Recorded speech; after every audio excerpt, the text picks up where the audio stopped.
Sper să nu scap. Doamne miluiește. Vezi, poate te scapi cu ea. Salutare tuturor și bine m-am regăsit la un nou orific bike vlog pe canal. Ce mai faceți cu mai truchet? Ce intrare faină! Aia a fost cea mai mișto intrare.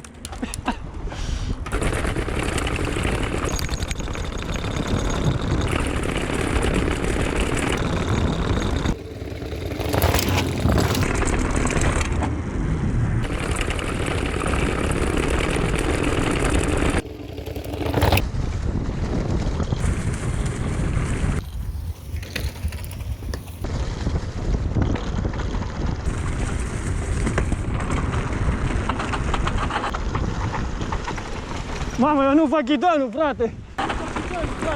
Wow! Mamă, am crezut că mă duc în apă. Atât aceea că era cât făceai să o iei pe lângă. În ultimul moment am tras de ghidon, că eu nu vedeam pe unde merge.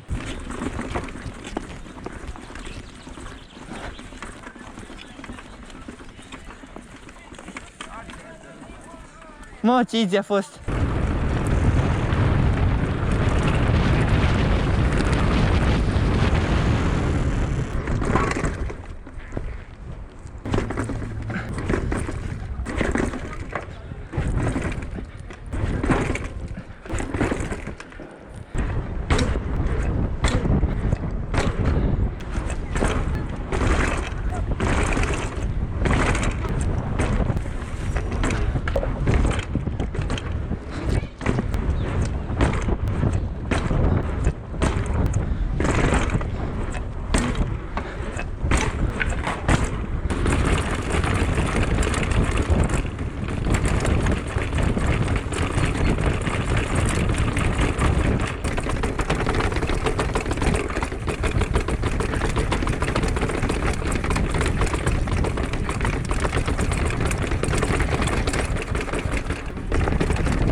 Uite-te și tu.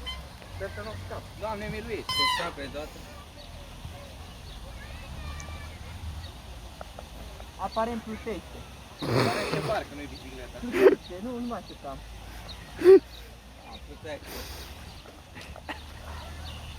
Uite-te Ai și... făcut dusul gratis.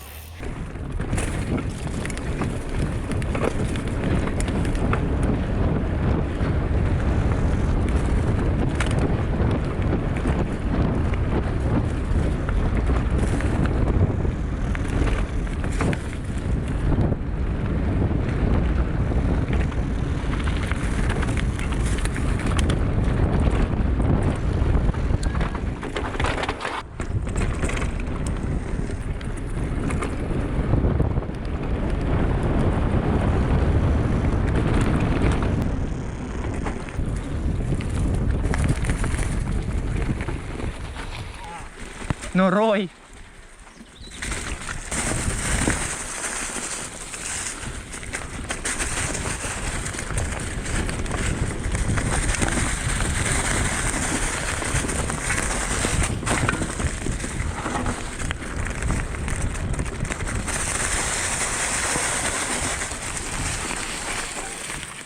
Cred că ieșim în curte la om.